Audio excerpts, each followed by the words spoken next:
Well, this week's New Yorker magazine has an interesting illustration of Michelle and Barack Obama that's stirring a little controversy. Here to tell us more is our political correspondent, Marriah Star. Hello.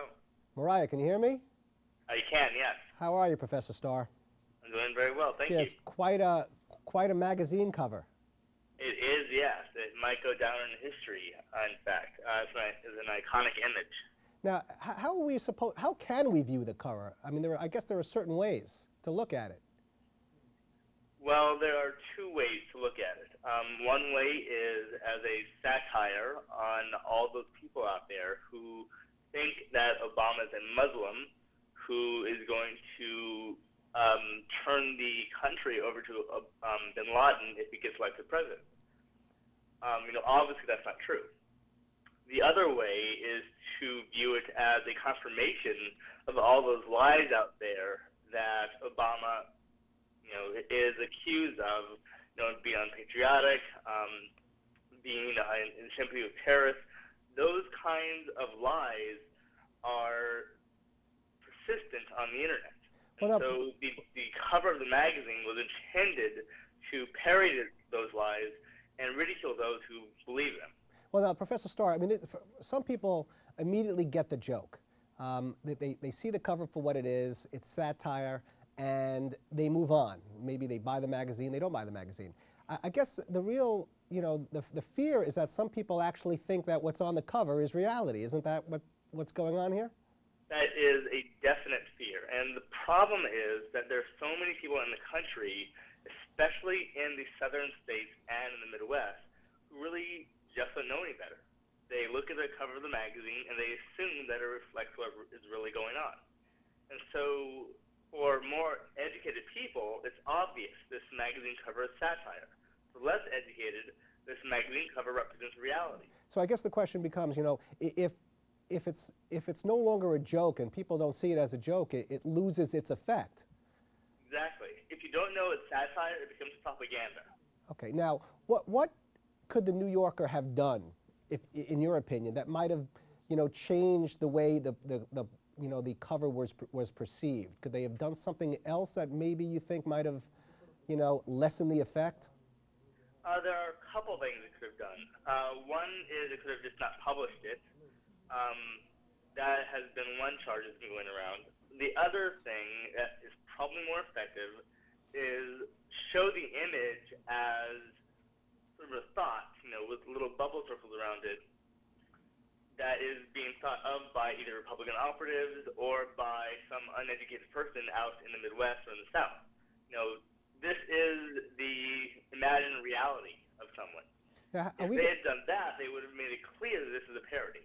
So maybe if they put some type of, something on the top in writing, ridiculous or something that would really let people who are reading the magazine somewhere in the Midwest know that it's completely a joke. That might have gotten, the point across. But then it's not funny at all. If you have to explain a joke, how funny is a joke, right? Precisely. It's one of those catch-22s.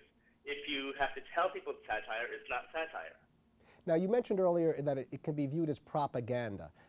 How could it be used as propaganda? Well, the obvious problem here is a term we have developed from the 2004 elections called Swift voting, where you go to someone who is a military hero or is patriotic, and you convince people that they are not that they are not patriotic, that they're not military heroes. And this has been a tactic used by the Bush administration and Republican operatives against John Kerry. Democrats are afraid that this cartoon will be used in the same way by Republican operatives against Barack Obama. And what do you think? Do you think that that's a possibility? It is a definite possibility. The problem is that the way John Kerry acted opened him up to the charge of being unpatriotic, and because of the way he acted to a certain extent. Barack Obama he's sort of above this kind of stuff. Most of his supporters believe that Obama is just not a comic figure. He's not someone who can be made fun of easily. And this is what a lot of comics have problems with. You look at Jay Leno or Jon Stewart. Any of those comics have a very difficult time making jokes about Obama. So as a result, I have a very difficult time believing that this cartoon will have an impact on the election itself. Well, is it that they have a difficult time because they're afraid to make fun of him, or is it a difficult time because they can't pick different things to make fun of? Sort of both. A comedian's job, after all, is to make people laugh. A lot of people just don't find Obama funny. He's a very serious candidate. The other problem is that there are very few things you can make fun of. The most vulnerable area of Obama's candidacy, from a comedian's point of view, is his messianic flavor. Many people see him as a savior, and this is what Clinton was joking about during the campaign. Obama is going to go out there, the lights will open up from the heavens, people will be saved by his amazing oratory, that kind of thing. Right, almost as if he's some kind of preacher, Exactly. and there's no real substance behind what he's really saying. Exactly. Well, what do you think he's going to do to address, the cover in the future, or is he just going to let it go away completely? Well, this is, again, is a catch-22. The more you talk about something you don't like, the more you make people aware that it exists. Don't talk about a pink elephant. Well, the best thing for him to do is just to shut up about it. His campaign must acknowledge that it exists and then leave it.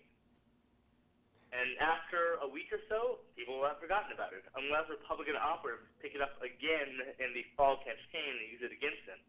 Okay. By that time, the impact will have been lost. All right, finally, before I let you go, one quick question for you. Do you think it's impacted him right now, yes or no? No. You don't? I think that the impact is minimal, that the media has picked it up as the flavor of the day and will drop it, but the poll numbers will not change. The people who support him will continue to do so. The people who don't support him will continue to not support him. The swing voters won't really change their mind. So it's really the news of the week, nothing more. All right, Professor Starr, thank you so much for your insight. We really appreciate it. My pleasure as well. Thank you very much. Don't go anywhere. When Open returns, we'll tell you the importance of having internships.